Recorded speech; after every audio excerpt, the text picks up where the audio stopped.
मंदाकिनी निगम जी कानपुर से। राधे राधे महाराज जी, चरण वंदन। महाराज जी, डिप्रेशन, नेगेटिविटी, मृत्यु का भय क्यों रहता है हमेशा मेरे को?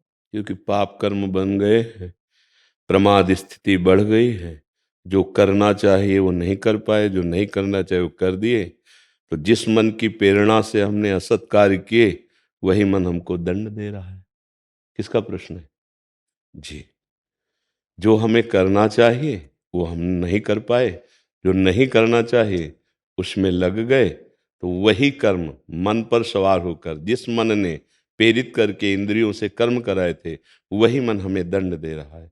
देखो, जब ये ज्यादा अधिक कई जन्मों से पाप संचित हैं और इस जन्म में भी हो गए, तो फिर मृत्यु का भय नहीं, मृत्यु करवा देता है मन।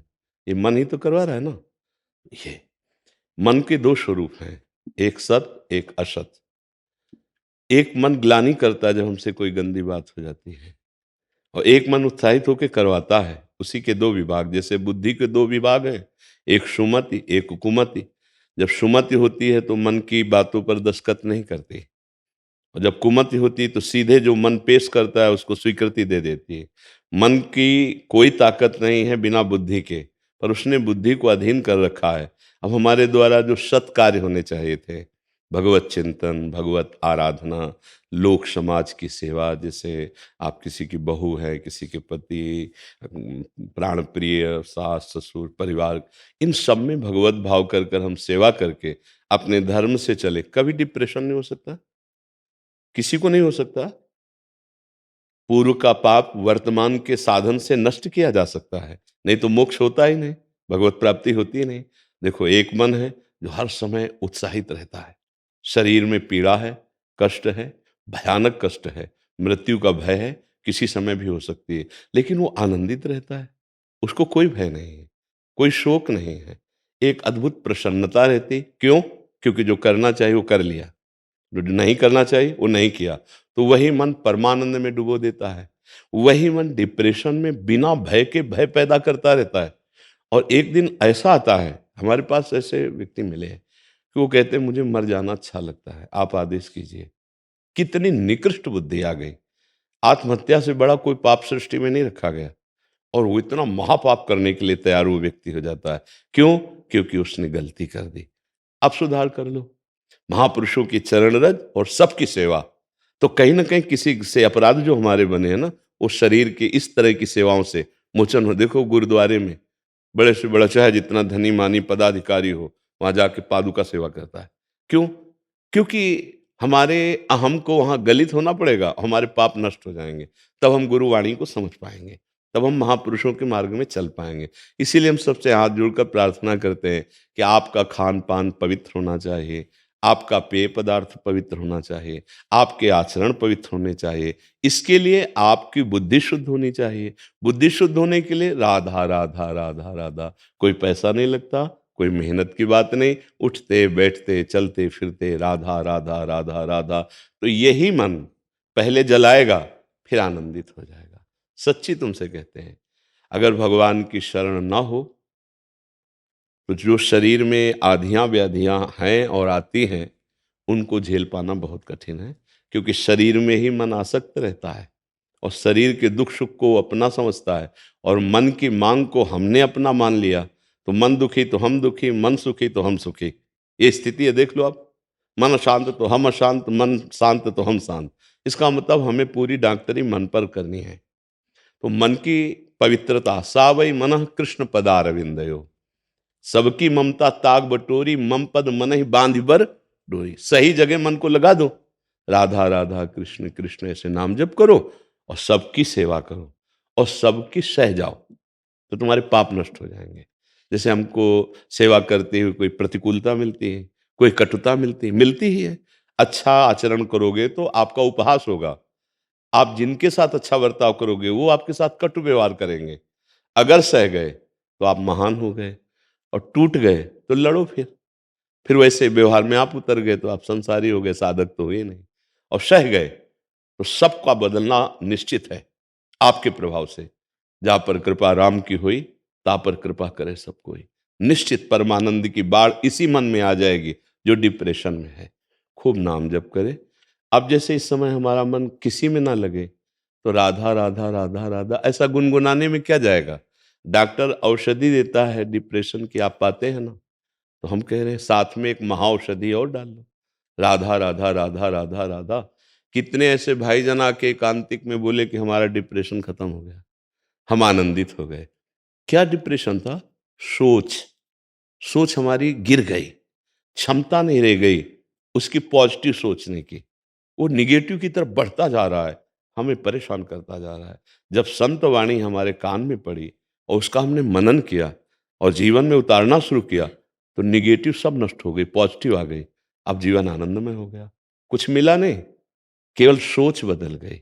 हमारी सोच बिगड़ गई, हमारी इच्छा बिगड़ गई, हमारा मनन बिगड़ गया है, हमारा चिंतन बिगड़ गया है। उसी के लिए भगवान ने आपको संत संग दिया है। अगर आप अपने मनन को, अपनी सोच को, अपने चिंतन को सुधार लें, तो कोई डिप्रेशन नहीं रह जाएगा, आप परमानंद में हो जाएंगे। हमसे कर्म बिगड़ गए, हमारे आचरण बिगड़ गए, अब तो डिप्रेशन होगा ही होगा। आज से नहीं, हम बिगाड़ते पीछे से चले आ रहे हैं। लेकिन एक जगह है जहां भारी बिगड़ी को तत्काल संभाला जाता है, वह है श्री भगवान। श्री भगवान के प्रेमी जन। कई बार बताया है कि जैसे वकील के द्वारा हम प्रमाणित हो गए अपराधी हैं, न्यायाधीश के द्वारा फांसी की सजा दे दी गई, लेकिन एक उपाय है जहां से बचा जा सकता है, राष्ट्रपति। अगर वो हमारी क्षमा याचिका पर दस्तखत कर दे, तो वकालत फेल हो गई, जज निर्णय फेल हो गया, बच जाऊंगा। तो हमारे अनंत ब्रह्मांडों के पति हैं श्री कृष्ण, श्री हरि। वो कहते हैं मामेव ये प्रपद्यन्ते माया में ताम तरन्ति ते। वो कहते हैं अहम त्वाम सर्वपापेभ्यो मोक्षयिष्यामि मा शुचा, केवल सर्वधर्मान परित्यज्य माम एकम शरणम। एक मैं ही हूं जो तुम्हें बचा सकता हूं। तो अब बोलो ना श्री कृष्ण, बोलो राधा राधा, अभी मंगल होना शुरू हो जाएगा। क्यों सके? आपको कोई संशय? जी। निशा यादव जी, मुंबई महाराष्ट्र से। श्री हरिवंश महाराज। श्री हरिवंश। राधा वल्लभ श्री हरिवंश महाराज जी, आपके चरणों में कोटि कोटि प्रणाम। महाराज जी, हम कैसे चलें कि जो गुरु वचनों के प्रति बुद्धि चलती है वो ना चले? कृपया मार्गदर्शन करें। नाम जप। हमारे सही पूछो तो हर प्रश्न का उत्तर नाम जप है। देहु कृपा करि बुद्धि प्रकाश, जस वर्णो हरिवंश विलास। कब?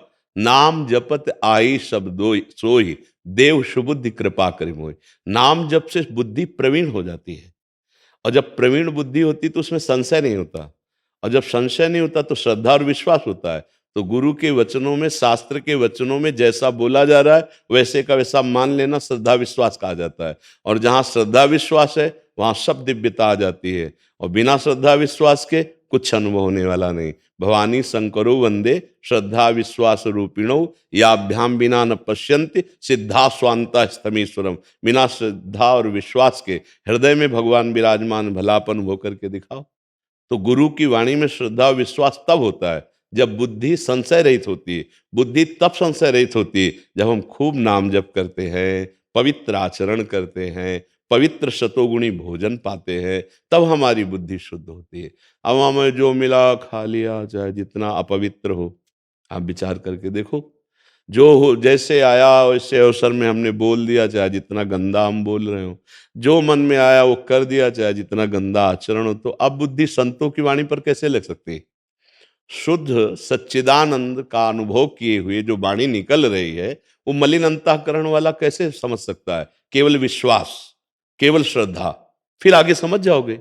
जैसे डॉक्टर हमें औषधि देता, मुझे कुछ पता नहीं कौन सा टेबलेट, कौन सा कैप्सूल, कौन सा इंजेक्शन क्या परिणाम देता है, लेकिन हम विश्वास करते हैं ना डॉक्टर पर, तो वो इंजेक्शन लगवा लेते हैं, जैसा वो अनुपात बताता है वैसा हम पाते हैं औषधियाँ। और फिर अगर हमें लाभ नहीं मिलता तो फिर जाके प्रार्थना करते हैं कि जो आपने औषधियाँ दी उससे लाभ नहीं मिला, फिर वो औषधि बदलते हैं। लेकिन वो तो प्राकृतिक औषधि है, प्राकृतिक गुरु है जो रोग निवारण के लिए, डॉक्टर को मतलब गुरु ही है जो हमारे रोग को देख करके औषधि देता है। तो सदगुरु शास्त्र रूपी मेडिकल स्टोर से तुम्हारी नब्ज अर्थात तुम्हारे भाव को देखकर जो मंत्र और नाम दे, वो अमोघ है, वो बदलना नहीं पड़ेगा, वो निश्चित आपके भवरोग का नाश कर देगा। जासु नाम भव भेषज हरनि घोर त्रयशूल। जिनका नाम भव रूपी रोग की अचूक औषधि है, जिनका नाम तीनों तापों का नाश करने वाला है, वो नाम अगर आप जप करने लगे तो आपकी बुद्धि शुद्ध होने ही परम शुद्ध हो जाएगी और बुद्धि इतनी सयानी हो जाएगी। रामाय भजे ते चतुर नर, फिर आपको कोई फंसा नहीं पाएगा, काम क्रोध लोभ मोह मद मत्सर। इसलिए धैर्य पूर्वक श्रद्धा और विश्वास करके गलत आचरण ना करते हुए सात्विक भोजन करते हुए नाम जपा जाए तो बुद्धि में श्रद्धा और विश्वास आ जाएगा। पवित्र बुद्धि में श्रद्धा विश्वास दृढ़ होता है और अपवित्र बुद्धि में अविश्वास संशय और अश्रद्धा बढ़ती है। क्योंकि जब तक हमारा मन पवित्र नहीं है तो हम पवित्र भाषा को कैसे समझ पाएंगे। आपसे बात हो रही, आप सुन रहे हो, लेकिन पकड़ उतना ही पाएगा वो जितना उसका मन बुद्धि पवित्र है। बिल्कुल नहीं अब पवित्र है तो उसको कुछ पकड़ में नहीं आएगा, क्या बोला जा रहा है कुछ समझ में नहीं आएगा। अगर बुद्धि पवित्र है तो अगर वो साधक है, अच्छी साधना हो रही तो उसको अमृत जैसा लगेगा। एकदम आनंद आता जाएगा। विषयी है तो दिमाग लगाएगा लेकिन दिमाग पकड़ नहीं पाएगा क्योंकि वो मलिन है। मलिन अंतःकरण संतों की भाषा को नहीं समझ पाता, संतों की वाणी को नहीं। वहां श्रद्धा विश्वास मान करके किया जाता है कि अब जो ये कह रहे हैं वो बात हम शुरू करते हैं। और जहां शुरू किया और हृदय पवित्र हुआ तो आप नाचने लगेंगे। पायो जी पायो मैंने राम रतन धन पायो, वस्तु अमोलक दी मेरे सतगुर, निस्दिन बढ़त सवायो। पायो जी पायो मैंने राम रतन, तब समझ में आया ना। पहले तो समझ में नहीं आया ना, पहले तो रुपया पैसा भोग सामग्री इसका महत्व। और जब गुरुदेव पर श्रद्धा करके उन्होंने जो दिया उसका मनन किया और उसका चिंतन किया तो नाचने का मन हो गया कि ये सुख तो कभी नहीं मिला। सब भोगा, सब एकत्रित किया, सब कुछ। यहाँ कोई प्यार करने वाला नहीं है, बात सच्ची समझ लेना। तुम्हारा शरीर, तुम अगर किसी स्वार्थ की पूर्ति लायक हो तो तुम्हें प्यार का नाटक किया जाएगा। और जिस दिन उस पूर्ति के लायक नहीं हो ना, असलियत में पता चल जाएगा कि कोई प्यार नहीं करता। सच्ची मानना, सच्ची। ये प्यार शब्द केवल श्री भगवान में सार्थक होता है और हर जगह धोखा मिलता है। अगर हम प्रभु से प्यार करने लगे फिर वास्तविकता प्यार का अर्थ समझ में आ जाएगा कि प्रेम किसे कहते हैं। प्रेम में अपने प्यारे को सुख दिया जाता है। तो सुख समुद्र भगवान को तुमसे सुख नहीं चाहिए, वो तुम्हें सुख देंगे। जैसे हम भोग लगाते हैं तो लौटकर हमें मिल जाता है, पर अब वो भोग प्रसाद हो गया। अब वो अन्न नहीं रहा, वो मिठाई नहीं रही, वो प्रसाद। और प्रसादे सर्व दुखा नाम हानिरस्य, वो पाओगे तो तुम्हारे पाप नष्ट हो जाएंगे, तुम्हारा दुख मिट जाएगा। ऐसे ही हम जो अपना प्यार प्रभु को समर्पित करते हैं कि आप मेरे सर्वस्व हो, तो पलटकर आपके पास आ जाता है। आपको भगवान अपना सर्वस्व मान लेते हैं। और जिसके भगवान सर्वस्व हो गए, जो भगवान का लाडला हो गया, त्रिभुवन में कौन उसको दुख दे सकता है। सीम की चाप सके को तासु, बड़ रखवार रमापति जा। इसलिए हम नाम जप करें, अच्छे आचरण करें तो हमारी बुद्धि में श्रद्धा और विश्वास दृढ़ हो जाएगा। हरीश जी। श्री हरिवंश। श्री हरिवंश महर्षि। महर्षि, मैं आपकी हर बात मानता हूं और आपको गुरु मान लिया है। महर्षि, नाम जप और गुरु प्रदत्त मंत्र में क्या फर्क है? क्योंकि मैंने आपको गुरु मान लिया है इसलिए नाम जप करता हूं, लेकिन क्या हाँ, मंत्र इसमें लेने बात से ही यह है भगवत कि प्राप्ति जैसे होगी? नाम जप से कल्याण हो जाएगा, लेकिन अब हम जैसे दास्य भाव से प्रभु को भजते हैं, दास स्वरूप, तो हमें किसी सिद्ध दास्य भाव वाले महापुरुष से हमारा अहम दासता में परिवर्तित हो जाए, इसलिए मुझे मंत्र चाहिए। हमें सख्य भाव प्रभु से जोड़ना है तो हमें उसका मंत्र चाहिए। हमें गोपी भाव में जाना है तो गोपी भाव का मंत्र चाहिए। वात्सल्य भाव में तो उसका मंत्र चाहिए। सखी भाव तो उसका मंत्र चाहिए। आत्मस्वरूप में स्थित होना तो उसका मंत्र चाहिए। मंत्र का मतलब है रहस्य को प्रकाशित कर देना। सखा भाव का मंत्र तो आपके अंदर समस्त भगवत सखा के सद्गुण आ जाएंगे उस मंत्र के प्रभाव से। नाम जप से कल्याण हो जाएगा, पर भाव देह की प्राप्ति मंत्र से होती है। जैसे हम राधा राधा जप रहे हैं तो इससे हमें सदगुरुदेव जो राधा सहचरी हैं उनकी प्राप्ति होगी। वो जब मंत्र देंगे और उस मंत्र का चिंतन करेंगे तो आपका देह भाव मिट जाएगा। आप ना स्त्री हो ना पुरुष हो, जो आत्मस्वरूप आप हो उसमें आप अपने को देखेंगे कि मैं प्रियाजू की नित्य सखी हूं। मंत्र दिखाएगा, मंत्र अनुभव कराएगा और प्रियाजू के पास पहुंचा देगा। कल्याण होना, माया से मुक्त हो जाना, ये सामर्थ्य सब नाम में विराजमान है। इसीलिए नामदाता मंत्र साथ में देते हैं कि जब आपका शरीर अपवित्र हो, जब मन ना लगे तो नाम जप करो, नहीं अन्य समय मंत्र जप करो। क्योंकि मंत्र से भाव देह की प्राप्ति होती है। सोच पा रहे ना, सखा है, दास्य भाव है, वात्सल्य भाव है, कांता भाव है, गोपी भाव को कांता भाव कहते हैं, और सहचरी भाव है। ये जो भाव देह है, ये हमें मंत्र से प्राप्त होता है। इसलिए अलग अलग मंत्र हैं। निकुंज का अलग मंत्र है, ब्रजलीला का अलग मंत्र है, दास्य सखा भाव आदि का अलग मंत्र है। इसीलिए भगवान अलग अलग आचार्यों के रूप में अवतरित हुए। अब जैसे मोक्ष पदवी आत्म स्वरूप में बोध आद्य गुरु भगवान शंकराचार्य जी, जैसे सखा भाव और पुष्टि मार्गी जो भगवत लालन भाव कि हमारे प्यारे लाल हैं, श्री भगवान वल्लभाचार्य जी प्रकट हुए। जैसे सखी भाव में स्वामी हरिदास जी महाराज, हित जी महाराज, ऐसे महापुरुष प्रकट हुए। तो ये अलग अलग भगवान को अवतार लेने की जरूरत क्या थी? हमारे भाव के लिए ही तो ना, कि हम प्रभु को अपना भाई मानना चाहते हैं, मित्र मानना चाहते हैं, हम प्रभु को अपना शिष्य मानना चाहते हैं, प्रभु को गुरु मानना चाहते हैं, प्रभु को पिता मानना चाहते, प्रभु को अपना पुत्र मानना चाहते हैं। जो हम मानना चाहें छूट है, पर वो मानने की बात तभी पुष्ट होगी जब उस भाव का सिद्ध महापुरुष मिले। नहीं तो हम कैसे जानेंगे हमारे सखा को क्या प्रिय है, हमारे पुत्र को क्या प्रिय है, हमारे पति को क्या प्रिय है, हमारे पिता को क्या प्रिय है, हमारे स्वामी को क्या प्रिय है? ये सब भाव है ना।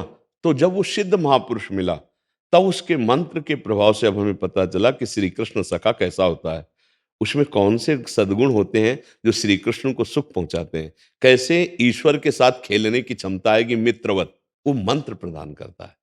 ऐसे सब भावों का है। नाम जप करके परम मंगल में प्रेमी सदगुरुदेव का वर्ण करके जो मंत्र मिलता है, वो भाव देह की प्राप्ति कराने के लिए है। नहीं, मंगल तो नाम से ही हो जाएगा, कल्याण आपका नाम से ही हो जाएगा, पर भाव देह की प्राप्ति मंत्र से होती है। इसलिए आचार्य परंपरा बनी हुई है। आचार्य परंपरा से वो मंत्र मिलता है, हम उसके चिंतन से वहीं जहाँ आचार्य है, जहाँ गुरु है, वहीं पहुंच जाते हैं। समझ पा रहे हैं आप जी? भगवान के दर्शन मिल सकते हैं राम जप केवल किए तो? हाँ, आप लालसा कीजिए, पर वो लालसा किस भाव से होगी, ये भी बात थी ना। इसीलिए कह दिया गया, चाहे शिव बिरंच सम होई, गुरु बिनु भव निधि तरह न कोई। हमारे अंदर जब लालसा पैदा होगी, तो भूख पैदा होगी, तो हम अपने आप खोज करने लगेंगे कि मैं कुछ तो मानना होगा कि आपके प्रभु कौन है। जैसे हम आपसे पूछे आपके प्रभु कौन है, श्री कृष्ण हाँ नहीं, क्या है आपके वो? संबंध सखा भाव। तो अब ये भाव की पूर्ति कैसे होगी? किसी सिद्ध सखा का अनुसरण करना पड़ेगा ना। बिना उसके अनुसरण से, देखो, राजा और प्रजा की तरह मिलने के लिए एक अधिकार है, आप मिल सकते हो, समझ रहे हो? आप प्रजा की विधि से जाइए तो आप राजा से मिल सकते, लेकिन दोस्त के समान बनकर राजा से मिलने के लिए अब पहले राजा के दोस्त की जरूरत है, जो राजा का विश्वसनीय दोस्त है और हम पर कृपा करे और हमको अपने परिकर में सम्मिलित करे और हमारी बात राजा के सामने पेश करे कि जैसे मैं आपको प्यार करता हूं, ऐसा एक दोस्त आपका और तैयार हो रहा है। तो वो जिज्ञासा करे, मिलाओ, और आपके अंदर प्रबल लालसा है मिलने की, तब जाके आप हाथ मिला लोगे। क्योंकि उस दोस्त ने वहां तैयार किया उनको और इधर तैयार किया आपको, वही दोस्त है गुरुदेव। वो हरि की बात आपसे, आपकी बात हरि से, दोनों को मिला के हाथ मिला दिए, उनका कार्य पूरा हो गया। समझ रहे ला? और जब हाथ मिला तो गुरुदेव और हरि दो नहीं थे। जिनको हम समझ रहे थे कि हरि से मिलाएंगे, वही हरि निकले, वही निकले। बंदो गुरुपद कंज कृपा सिंधु नर रूप हरि, महामोह तम पुंज जासु बचन रवि। बहुत जरूरत है भाई, बिना सदगुरु के हमें डांटेगा कौन, हमें दुलार कौन करेगा, हम सही चल रहे हैं कि नहीं चल रहे हैं देखेगा कौन, हमको किस कदम पे आगे कहाँ ऊंचाई चढ़ाई क्या है, फिसलन क्या है, ये बताएगा कौन? हमने वो मार्ग ही नहीं देखा। तो जो उस मार्ग में चले हुए हैं, उन्हीं का आश्रय लेना पड़ेगा। जैसे आपको वृंदावन में रंगनाथ जी जाना है, निधिवन जाना है, राधा रमन, अब आप नाम सुन लिए हो लेकिन गलियां पता नहीं, तो आपको एक गाइड करने वाला मिलेगा ना, आपको कुछ देना पड़ेगा गाइड करने वाले को, उसकी बात माननी पड़ेगी। भाई हम इतने अमुक संख्या धनराशि लेंगे, हम देंगे। अब वो आपको शौक से घुमाएगा, ये निधिवन है, ये राधा रमन जी, ये रंगनाथ। ऐसे ही सदगुरुदेव को हम मन रूपी भेंट देते हैं। सदगुरुदेव को और कोई भेंट नहीं चाहिए, आपका मन चाहिए, आपकी बुद्धि चाहिए। जो वो कह रहे हैं उसके अनुसार मन बुद्धि से चलो, आप वहीं पहुंच जाओगे जहां दर्शन करना चाहते हो, जिससे मिलना चाहते हो। बस भगवान से प्रार्थना करो कि आप ऐसे भगवत प्रेमी महात्मा का संग दो, जिससे हम आपके इस भाव को प्राप्त हो सके। वो कृपा करके पूरा भाव बना देंगे। समझ पा रहे हैं आप? लक्ष्य जी गाजियाबाद से। राधे राधे। जी। राधे राधे महाराज जी। महाराज जी, क्या शास्त्र पढ़ने की कोई उम्र होती है क्या? शास्त्र पढ़ने की शुरुआत कैसे करें भक्ति और विद्यार्थी जीवन के साथ में? और क्या करें शास्त्र में? विद्यार्थी जीवन में बच्चा विद्या को भजन माने। जो आप विद्या अध्ययन कर रहे हो, उसको भजन माने और उस भजन को पुष्ट करने के लिए किसी भी महापुरुष की वाणी को श्रवण करे। ज़्यादा स्वाध्याय करने का समय विद्यार्थी को नहीं होता, क्योंकि वो अपने कार्यों को जो स्कूल के हैं, उनको लिखना है, पढ़ना है, दिमाग में बसाना है। पर हमें कुछ सत्संग चाहिए, 5 मिनट ही सही, 10 मिनट सही, जिससे हमें ये पता चले कि हमारा जीवन किस दिशा को जा रहा है, हमारा लक्ष्य क्या है, कहीं हम गलत तो नहीं हो रहे। जैसे छोटी-छोटी अवस्थाओं के बालक ब्रह्मचर्यहीन हो रहे हैं, व्यसनों की तरफ बढ़ रहे हैं, व्यभिचार की तरफ बढ़ रहे हैं। ये विद्यार्थी जीवन है। विद्यार्थी जीवन बहुत तपस्वी जीवन होता है। बहुत सावधानी से अगर विद्या अध्ययन की जाए, तो देखो बड़े-बड़े पदों में पढ़ लिख के ही तो जाया जाता है। उन पदों से हम अपने राष्ट्र की सेवा ही तो करते हैं। जो जहाँ है, मान लो टीचर है, तो उसी विद्यालय में कोई मुख्यमंत्री बनने वाला बैठा है, कोई एमएलए बनने वाला बैठा है, कोई साधु बनने वाला बैठा है। किसको पता था कि इस प्राइमरी स्कूल में जहाँ पढ़ाई हो रही है, वहाँ कौन-कौन बैठा है? अभी तो बालक हैं, उनकी बुद्धि का प्रकाश हुआ तो हमारे राष्ट्र की शोभा बन गए, हमारे राष्ट्र को सुख देने वाले बन गए। तो अगर हमारे आचरण, हमारा चरित्र शुरू से बिगड़ गया, तो वो कुछ नहीं बन पाएगा। वो केवल एक पशुवत आचरण करने वाला व्यक्ति अपना ही पतन करने वाला बन पाएगा, कुछ नहीं बन पाएगा। अच्छा, ये आधुनिक विद्या में है नहीं। चरित्र को पावन करने की बात आधुनिक विद्या में नहीं।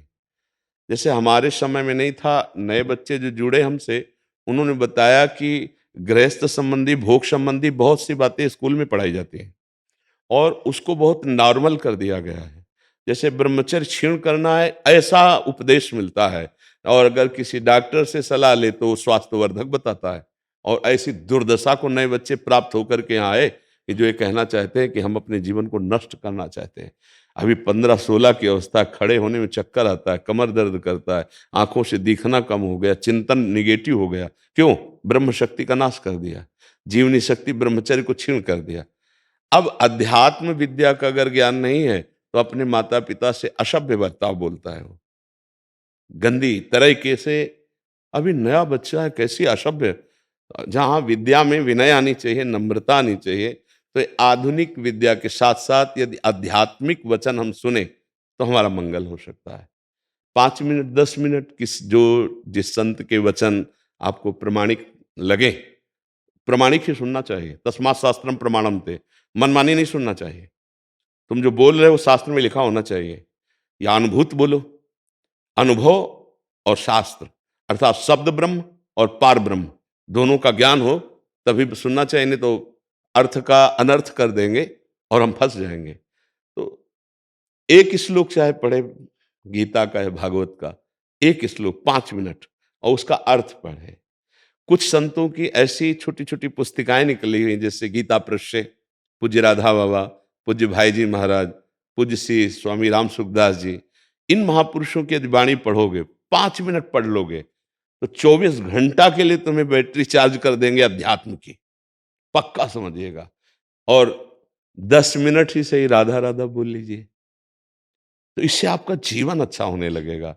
हाँ, बहुत अच्छे बच्चे हो जो आप ये जानना चाहते हो, नहीं तो आज के नवीन बच्चे तो बहुत ही गलत मार्ग में जा रहे हैं, बहुत ही गलत मार्ग में जा रहे हैं, जिसकी पीड़ा होती है हृदय में कि हमारा नवीन जो राष्ट्र का स्वरूप आएगा, वो बहुत ही भयावह होगा। कि जो शिक्षा आधुनिक दी जा रही, इसमें अध्यात्म शिक्षा का अगर प्रवेश नहीं हुआ, तो बुद्धि में तो प्रवीणता आ जाएगी, लेकिन पवित्रता नहीं रह जाएगी।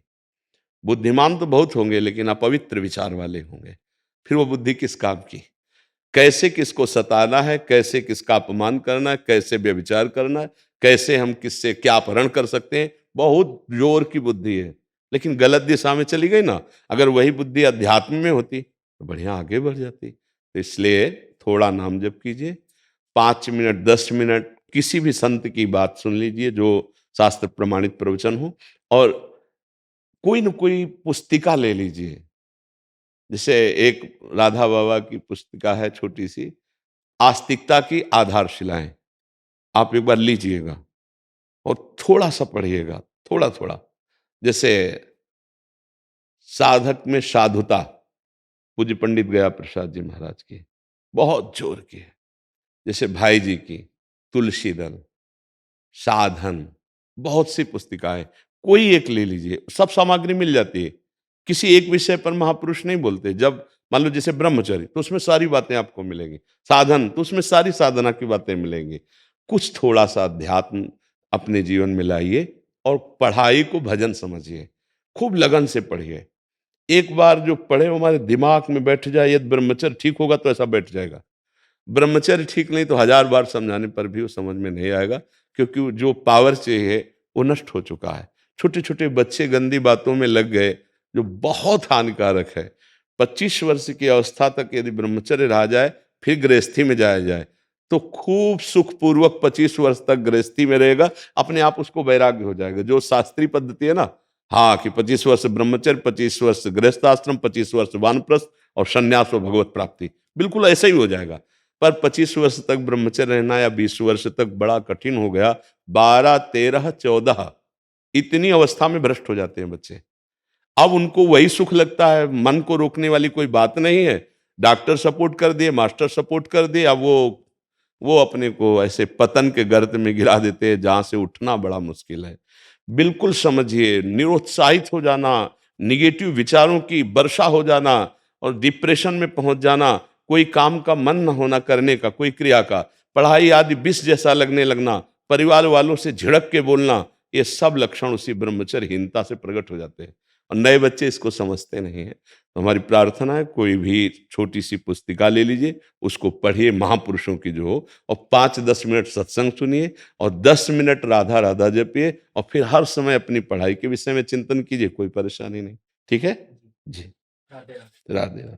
हमें बहुत अच्छा लगता है जब आप जैसे नए बच्चे प्रश्न करते हैं ना, बहुत अच्छा लगता है।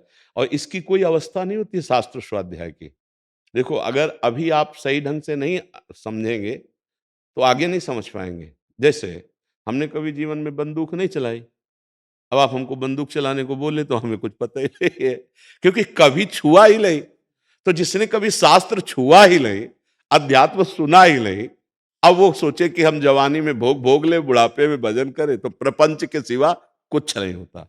जैसे होता चलो वृंदावन वास करें बुढ़ापे में, तो हमने देखा 2 बूढ़े जहां बैठे होंगे ना, हमारी बहू ऐसी, हमारा लड़का, वो कभी प्रियाजू ऐसी, प्रीतम ऐसी बात नहीं करेंगे, प्रभु की चर्चा नहीं करेंगे। वो नाती की, लड़के की, बहू की, फिर वो अपने दुखड़ा रोएगा, वो अपना दुखड़ा रो, दोनों आए भजन कर ले वृंदावन।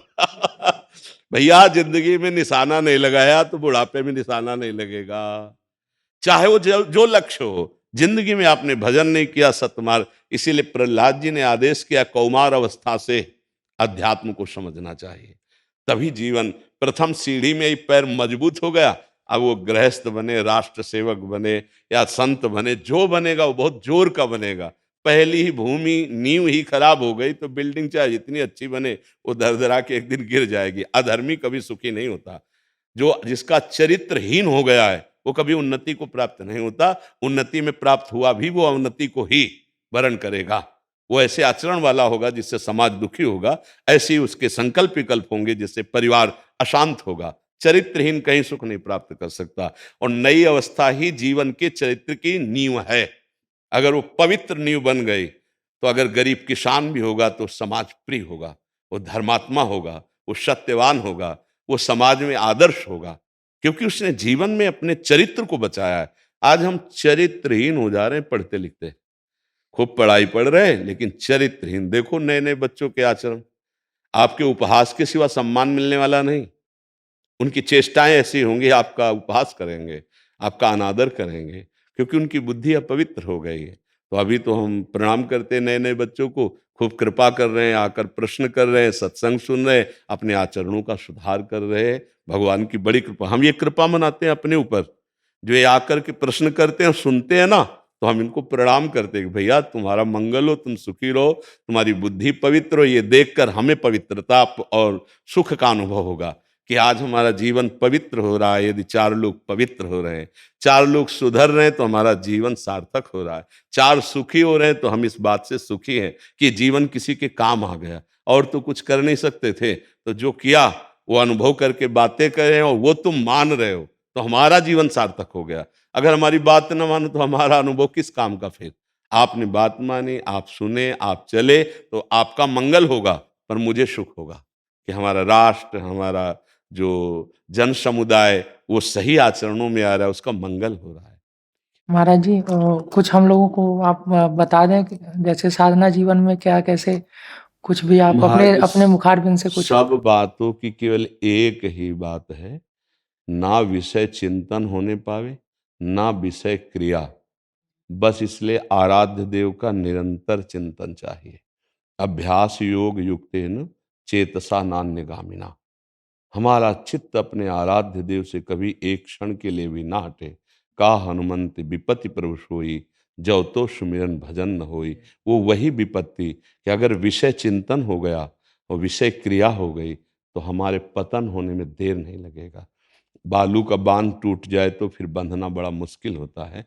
इसलिए ध्यायतो विषयान पुंसांस संगास तेषुपजायते, संगात संजायते कामः, कामः क्रोधो विजायते, क्रोधात् भवति सम्मोहा, सम्मोहात् स्मृति विभ्रमा, स्मृति भ्रंशा बुद्धिनाशो, बुद्धिनाशात् प्रणश्यति। मूल आया विषय चिंतन।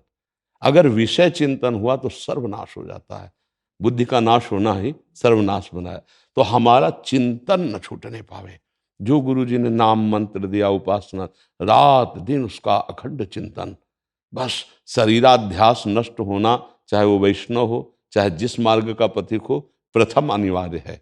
अगर देहाभिमान पुष्ट बना रहा तो न दासत्व पुष्ट हो पाएगा, न सख्य, न वात्सल्य, न कांता, न सहचरी। और अध्यात्म में देह भाव को मिटाने की ही प्रथम प्रणाली है। जिसे गुरुजनों के चरणों के आश्रय लेते हैं तो तन वांग मनोभिरमलई सोहम तवै वास्तिता। शरीर से, मन से, वाणी से बिके हुए दास की तरह गुरु आज्ञा में रहने से अहंकार गलित हो जाता है। देहाभिमान गलित हुआ तो स्वरूप जागृत हो जाता है। वो चाहे दास्य स्वरूप, चाहे सख्य स्वरूप, वात्सल स्वरूप, या ज्ञान मार्ग में है तो आत्म स्वरूप। तो अखंड चिंतन ही हमारा परम लक्ष्य है। अपने प्रभु का अव्यावृत भजनात् तन्मयाहा, देवर्षि नारद जी, तन्मय होकर अखंड भजन, उठते बैठते चलते फिरते हर समय विषय चिंतन ना होने पावे, ये सावधानी। और आराध्य देव का सतत चिंतन, ये जीवन का परम सार, सब शास्त्रों का परम सार। विषय चिंतन, विषय क्रिया रहित, भगवत चिंतन भगवत क्रिया सहित। भगवत सेवा और भगवत चिंतन, विषय चिंतन विषय क्रिया रहित, भगवत चिंतन भगवत क्रिया सहित, तो जीते जी जीवन मुक्त और परमहंस है। वो परम पद में आरूढ़ है, उसे और कोई परम पद नहीं चाहिए। जो मंगलयतन भगवान के चिंतन में परम सुखी रहता है, उसके जैसा सातरति सातरति शालोकांता है। मम भक्ति युक्तो भुवनम पुनात्। अक्षिता शर्मा जी अमेरिका से। राधे राधे। चरण स्पर्श महर्षि, कोटि कोटि नमन। महर्षि, जब हम परिवार या आसपास किसी को कुछ ऐसा करते देखते हैं जो अनुचित है या लोगों के लिए अनुकूल नहीं है, तब हमें कर्म या वाणी से हस्तक्षेप करना चाहिए या ये सोचकर कि ये ही इनका प्रारब्ध है, इसे जाने देना चाहिए? महाराज जी, यदि वो अपने अधिकार के अंतर्गत है, जैसे हमारा बेटा है या हमारा मित्र है या हमारा अधिकार है बात करने का, वो हमारी बात मान सकता है। प्रार्थना, मान लो पड़ोसी है तो हमारा मित्र है और हम बात करेंगे तो हमारा अधिकार वो मानेगा, तो हमें बात करनी चाहिए। कि शास्त्रों में ऐसा लिखा है, संतों ने ऐसा कहा है। आपके द्वारा जो ये चेष्टाएं हो रही, शायद आप नहीं समझ पा रहे हैं, गलत है। प्रार्थना रूप में, अधिकार के अनुसार। यदि नहीं है, आपको पता है कि हम उपदेश करेंगे तो ये अवहेलना करेगा हमारी और उपदेश की भी, फिर नहीं करना चाहिए। फिर ये विचार करना चाहिए कि इसके अंदर जितनी बुद्धि की क्षमता है उसी के अनुसार ये बेचारा कार्य कर रहा है। हम भगवान से प्रार्थना करेंगे कि इसकी बुद्धि शुद्ध हो, इसका मंगल हो, इसके ऐसे आचरण हो। भक्त को ऐसा ही चाहिए। हाँ, अब कोई हमारे धर्म पर, हमारी मर्यादा पर, हमारे राष्ट्र पर, हमारे गुरुजनों पर ऐसा कुछ, फिर हम सहन नहीं करेंगे। फिर हम, अगर हमें कानून का सहारा लेना पड़ता है, किसी बल का सहारा लेना पड़ता है, हम उस बल का सहारा लेकर उसका विरोध करेंगे, हम उसको आगे नहीं बढ़ने देंगे। किसका प्रश्न है? तो आप समझ पा रहे? हाँ, जहाँ तक हमारा अधिकार है, हमारा अधिकार मानता है तो हम शास्त्र और संत सम्मत वाणी का उपदेश करें, नहीं मानता है तो यदि हमारी हानि नहीं है तो हम उसे छोड़ देते हैं और भगवान से प्रार्थना करते हैं उसकी बुद्धि शुद्ध हो। लेकिन जब मुझे पता है कि ये मेरे धर्म पर, मेरी मर्यादा पर, मेरी आराधना पर, मेरे राष्ट्र पर, समाज पर ये भारी विघ्न बन सकता है, तो फिर हम कानून का या किसी बल का आश्रय लेकर हम उसकी उस वृत्ति को रोकेंगे, उसका विरोध करेंगे। हाँ, पर्सनल सहने के लिए हम सह सकते हैं, लेकिन धर्म आदि के लिए फिर नहीं सह पाएंगे। फिर हमें विरोध करना चाहिए, वो कायरता होगी, फिर वो अधर्म का बढ़ावा होगा। अधर्मी को हर कदम पे रोक दिया जाए तो अधर्म दूसरे को त्रास नहीं दे पाएगा, दुख नहीं दे पाएगा। यदि अधर्मी को सब छूट देते चले जाएंगे तो महान दुख समाज को पैदा कर देगा। इसलिए अगर ऐसा लगता है कि ये अधर्म युक्त बढ़ता चला जा रहा है और हमारा अधिकार काम करेगा तो हम समझा देते हैं, नहीं समझा देते तो कानून समझा देगा। हम फिर उसकी कानून व्यवस्था करते हैं, जहाँ तक सीमा है, सीमा के अंतर्गत है तो हम सह लेते हैं।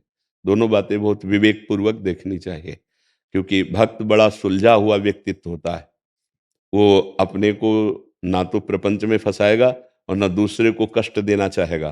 पर जब धर्म की बात आ जाएगी, फिर वहाँ कष्ट का प्रश्न नहीं उठता। धर्म की रक्षा के लिए अगर हमारे प्राण भी चले जाते हैं तो वो ठीक है, वो परम मंगलकारी होगा। ये बात ध्यान रखना है।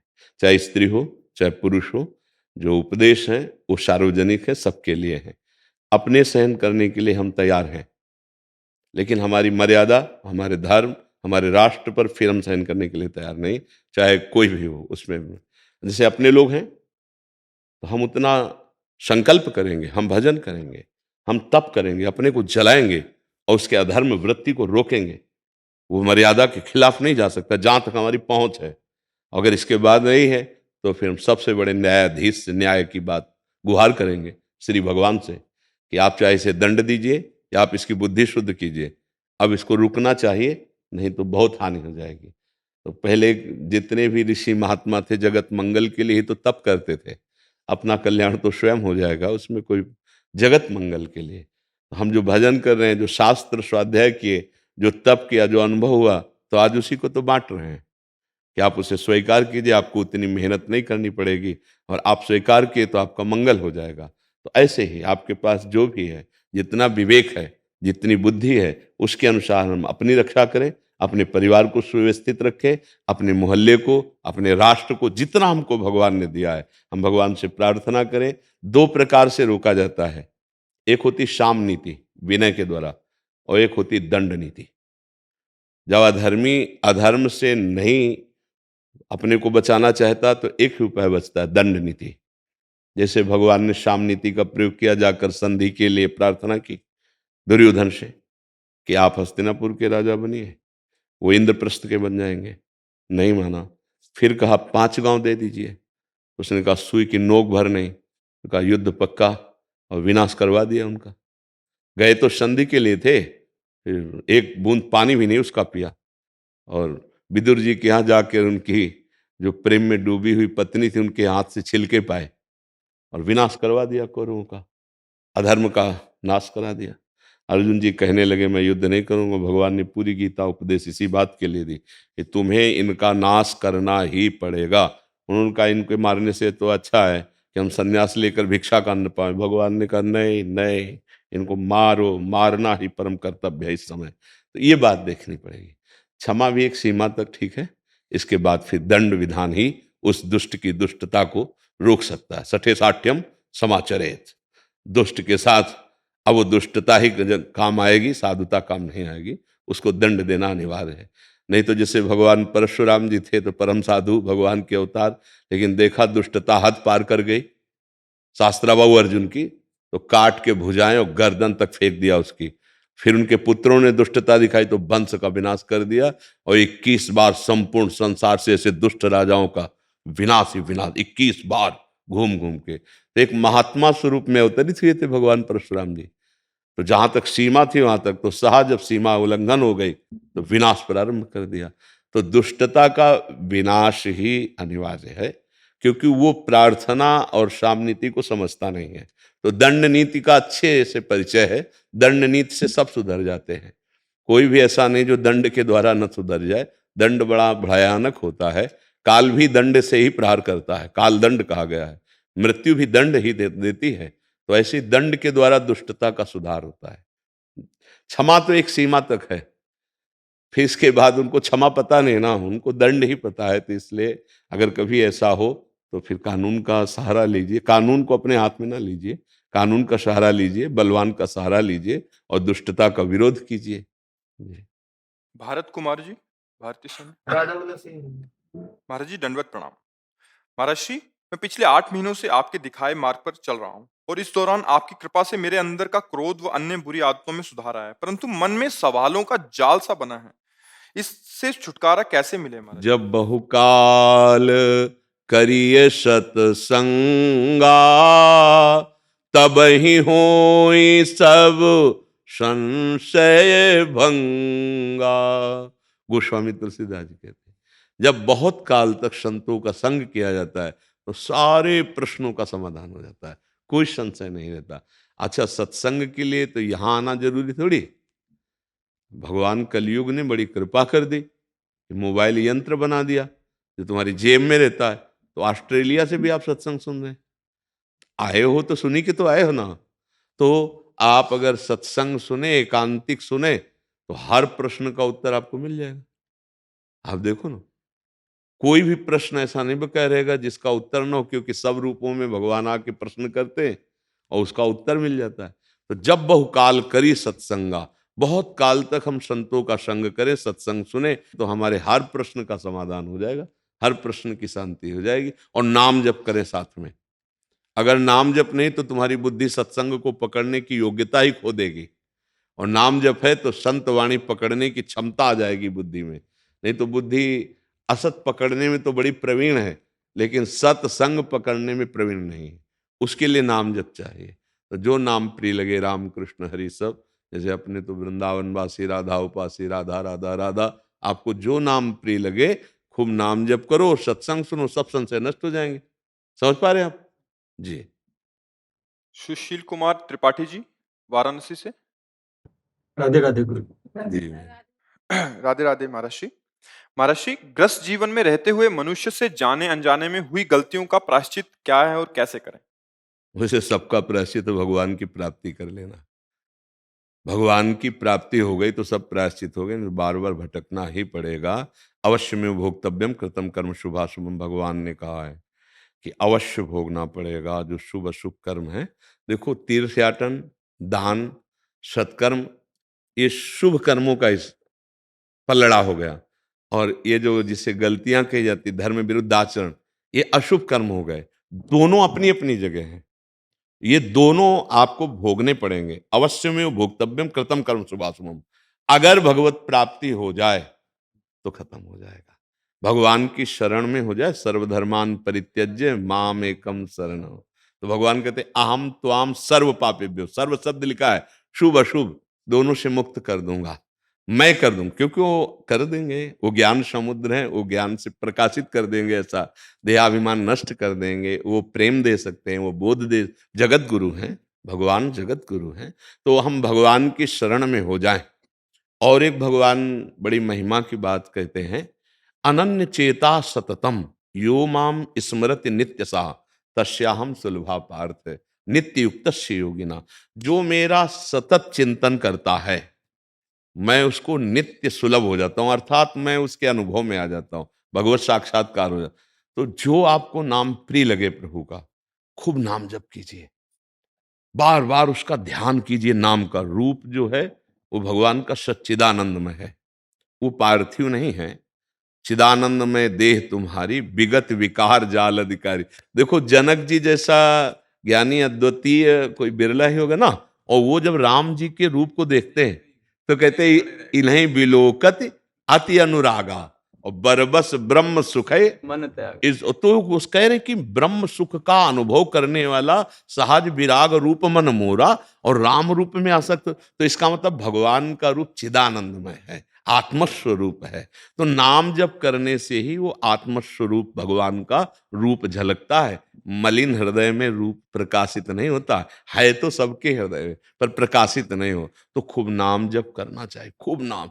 बड़े बड़े संतों की बात है, जो जितना जप प्रधान हुआ वो, हाँ, उतने उसके हृदय में ज्ञान प्रकाश, वैराग्य प्रकाश, भक्ति प्रकाश। अच्छा, जैसे हम आप ज्ञान की बातें कर लें और हमारा चिंतन वही विषयों का है, तो कुछ नहीं होगा। मतलब बहुत ही हम विनोद की भाषा में कहते हैं, गधे के पीठ में चाहे मिट्टी लाद दो या वेद लाद दो, उसको सिर्फ भार से मतलब है। तो अगर केवल बुद्धि में, तो वो बोझा मात्र है, वो लाभ नहीं प्राप्त कर पाए। लाभ है मनन करके और अंतःकरण की समता में उतर जाना। तो हमें लगता है कि कुछ ना आता हो अगर, और संतों का संग करे, रामकृष्ण हरि जो नाम प्रियो नाम जप करे, वो सब ज्ञान को प्राप्त हो जाएगा। बड़े बड़े महापुरुष हुए हैं, जैसे पूज्य श्री कबीरदास जी आदि, ये सब नाम के बल से वो निर्गुण सगुण सबका ज्ञान रखने वाले हैं। दोनों प्रकार के भगवान की अनुभूति है। चाहे सगुण में देखो तो उनके पद मिलेंगे, निर्गुण निराकार में देखो तो उनके मिलेंगे। तो मुझे और संतों की कृपा से बात समझ में आई कि अगर उपासक, चाहे वो गृहस्थ हो या विरक्त हो, वो भगवान का अंतर से आश्रय ले ले और नाम जप करे और संतों का संग सुने, जो उनके वचन हैं, तो हमारे हृदय में निश्चित भगवत। और आपको सूक्ष्म बात बता दूं, भगवत प्राप्ति किसी क्रिया का फल नहीं है, क्योंकि क्रियाएं सब आदि अंत वाली है। खत्म हो जाएंगी। तो पर यह है कि क्रिया का वेग रहता है ना देहाभिमान के कारण, तो असत क्रिया का त्यागी और सत क्रियावान, और सत क्रिया भगवत समर्पित और नाम जप, बढ़िया काम बन जाएगा। मुझे पत्नी आई है, पूजा तो बहुत करती हैं, लेकिन पूजा और जब मैं क्या, देखो पूजा क्या है, बाहरी क्रिया है। आप देखो भागवतिक बाहरी क्रिया है, मंगलमय, लेकिन चिंतन क्या चल रहा है यहां। अध्यात्म में खास बात चिंतन होता है। अगर आपका चिंतन शरीर और विषयों का चल रहा है, तो पूजा अधूरी है। हाँ, पक्की बात समझना। अच्छा, एक भी अगरबत्ती आप नहीं लगाते और आपका चिंतन ठीक चल रहा है प्रभु में, तो आपकी सच्ची पूजा हो रही है, बात समझना है। और देखो खास बात चिंतन की इसलिए आती है कि जैसे हम क्रिया में भगवान की आरती या पूजा ये सब कर रहे हैं, पवित्र परम पवित्र किया है, लेकिन हमारा हृदय अज्ञान अंधकार से युक्त है, तो हम राग द्वेष करेंगे, हम नाना प्रकार की कुमार्गगामी प्रवृत्तियों का चिंतन करेंगे, तो उस आरती का मतलब क्या रहा। तो उसका हमारे अंदर प्रकाश होना चाहिए, हमारा हृदय प्रकाशित होना चाहिए। भगवान कपिल देव जी ने कहा, जो मेरे शिव विग्रह की अर्चना तो बड़ी बड़ी कीमती वस्तुओं से करता है, लेकिन बाहर राग द्वेष करता है, तो वो पूजा ऐसी हुई जैसे राख में किया गया हवन। तो हमें लगता है कि पूजा चाहे कम हो, चिंतन बहुत बढ़िया, चिंतन होना चाहिए। जो जैसे हम नाम कोई ले लें, गुरुदेव के वचन ले लें, महावाक्यार्थस्य चिंतिताम, बार बार विचार्यताम चिंतिताम, एकांते सुखमास्यताम, एकांत में सुखासन में बैठकर संतों की बात का मनन चिंतन किया और नाम का ध्यान कर रहे। जैसे आपने लोग वृंदावनवासी राधा उपासी, राधा, अब रा बड़ा की मात्रा, धा बड़ा की मात्रा, कोई अक्षर ऐसा नहीं जिसमें ब्रह्म न व्याप्त हो। जैसे का तो अव्याप्त है, और पूरे अक्षर उच्चारण को सब में अव्याप्त है, का खा गा घा अंग, हाँ, तो आ सब में जैसे हर अक्षर में व्याप्त है, ऐसे ब्रह्म स्वरूप अक्षर हैं। अब हम ध्यान कर रहे हैं राधा, अब हम पूरा ध्यान इसी में लिख रहे हैं, चिंतन कर रहे हैं, मनन कर रहे हैं, तो आप देखिएगा आपके अंदर ज्ञान प्रकाशित हो जाएगा, आपके अंदर एक आनंद की अनुभूति होगी। किसी भी तरह से संसार का चिंतन छोड़ना है, खास बात है। देखो नींद में जो लोगों को ऐसा लगता है कि ताजगी आ गई और एक बहुत बल सा लगता है, कुछ नहीं, नींद में केवल संसार का चिंतन छूटा है। 5 घंटे 6 घंटे सुषुप्ति में संसार का चिंतन, और अगर जागृत अवस्था में योगी संसार का चिंतन छोड़ देता है, तो वो समाधि सुख को प्राप्त हुआ, परमानंद की तरफ बढ़ता। ये संसार का हम आरती तो प्रभु की कर रहे हैं और चिंतन संसार का चल रहा है, गड़बड़ है मामला। हम फावड़ा चला रहे हैं, व्यापार कर रहे हैं, नौकरी कर रहे हैं, लेकिन अंदर अंदर चिंतन राम कृष्ण हरि, पक्का भगवत प्राप्ति हो जाएगी, पक्का। ये बात समझ लीजिए। बहुत दान पुण्य किए महाराज नृग ने, बहुत, मतलब भागवत में बहुत वर्णन है उनका, और अंतिम योनि उनको गिरगिट की प्राप्ति हुई कुएं में। तो आप इस पर विचार करके देखिए कि खास बात चिंतन हुई या दान पुण्य सब हुआ। अगर भगवत चिंतन है, देखो पुत्र के बहाने से अंतिम समय नारायण अजामिल ने, उस नारायण नाम ने भगवत प्राप्ति करा दी।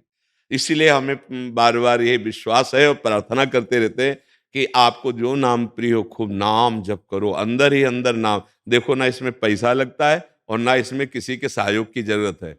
अगर बात पकड़ ली, राधा राधा राधा राधा, राम राम राम राम, कृष्ण कृष्ण कृष्ण, आप देखिएगा आपके अंदर कोई ऐसा ज्ञान नहीं बकाया रहेगा जो स्वयं स्फुरित ना हो जाए।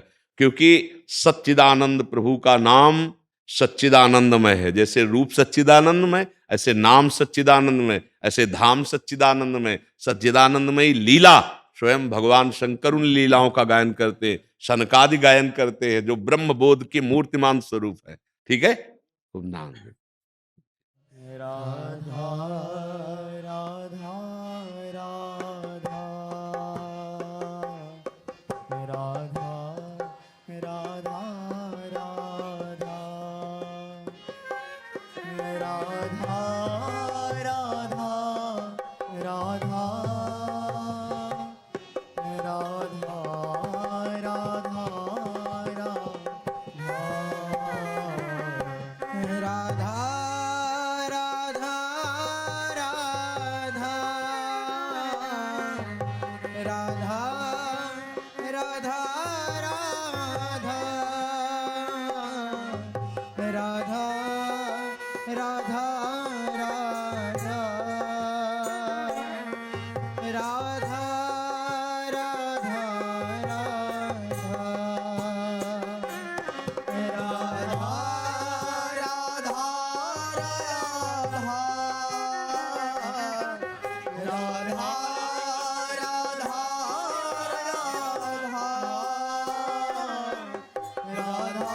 राधा राधा